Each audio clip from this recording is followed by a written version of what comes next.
एक गांव में एक मूर्तिकार रहा करता था। वो काफी खूबसूरत मूर्तियां बनाया करता था और इस काम से वो अच्छा कमा लेता था। उसे एक बेटा हुआ। उस बच्चे ने बचपन से ही मूर्तियां बनानी शुरू कर दी।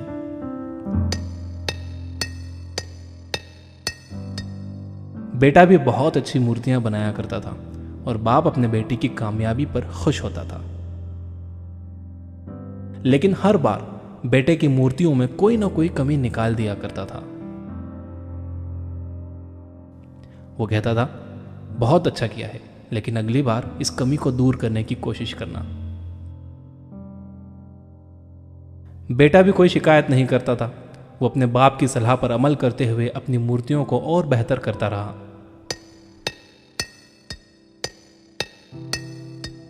इस लगातार सुधार की वजह से बेटे की मूर्तियां बाप से भी अच्छी बनने लगी। और ऐसा टाइम भी आ गया कि लोग बेटे की मूर्तियों को बहुत पैसा देकर खरीदने लगे। जबकि बाप की मूर्तियां उसकी पहली वाली कीमत पर ही बिकती रहीं।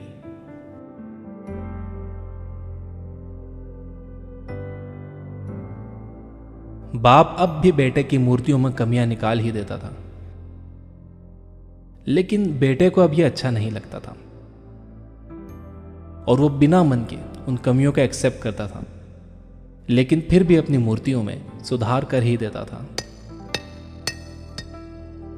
एक टाइम ऐसा भी आया कि जब बेटे के सब्र ने जवाब दे दिया।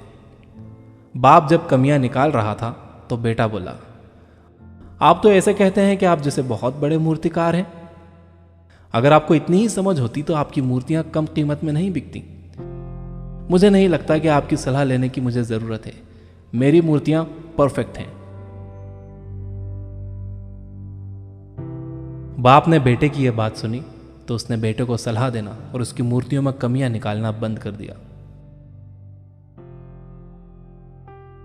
कुछ महीने तो वो लड़का खुश रहा, लेकिन फिर उसने नोटिस किया कि लोग अब उसकी मूर्तियों की उतनी तारीफ नहीं करते जितनी पहले किया करते थे और उसकी मूर्तियों के दाम बढ़ना भी बंद हो गए। शुरू में तो बेटे को कुछ समझ नहीं आया, लेकिन फिर वो अपने बाप के पास गया और उसे इस समस्या के बारे में बताया। बाप ने बेटे को बहुत शांति से सुना, जैसे कि उसे पहले से पता था कि एक दिन ऐसा भी आएगा। बेटे ने भी इस बात को नोटिस किया और उसने पूछा, क्या आप जानते थे कि ऐसा होने वाला है? बाप ने कहा, हाँ, क्योंकि आज से कई साल पहले मैं भी इस हालात से टकराया था। बेटे ने सवाल किया, तो फिर आपने मुझे समझाया क्यों नहीं? बाप ने जवाब दिया, क्योंकि तुम समझना नहीं चाहते थे। मैं जानता हूं कि तुम्हारी जितनी अच्छी मूर्तियां मैं नहीं बनाता। यह भी हो सकता है कि मूर्तियों के बारे में मेरी सलाह गलत हो, और ऐसा भी नहीं है कि मेरी सलाह की वजह से कभी तुम्हारी मूर्ति बेहतर बनी हो।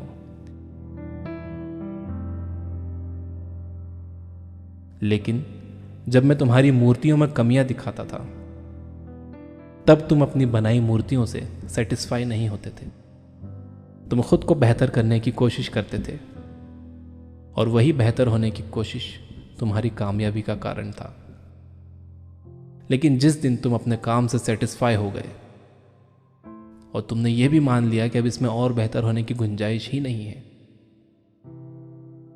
तुम्हारी ग्रोथ भी रुक गई। और लोग हमेशा तुमसे बेहतर की उम्मीद करते हैं, और यही कारण है कि अब तुम्हारी मूर्तियों के लिए तुम्हारी तारीफ नहीं होती, ना ही उनके लिए तुम्हें ज्यादा पैसे मिलते हैं। बेटा थोड़ी देर चुप रहा, फिर उसने सवाल किया, तो अब मुझे क्या करना चाहिए? बाप ने एक लाइन में जवाब दिया, अनसेटिस्फाई होना सीख लो। मान लो कि तुम में हमेशा बेहतर होने की गुंजाइश बाकी है। यही एक बात तुम्हें हमेशा आगे बेहतर होने के लिए इंस्पायर करते रहेगी, तुम्हें हमेशा बेहतर बनाते रहेगी।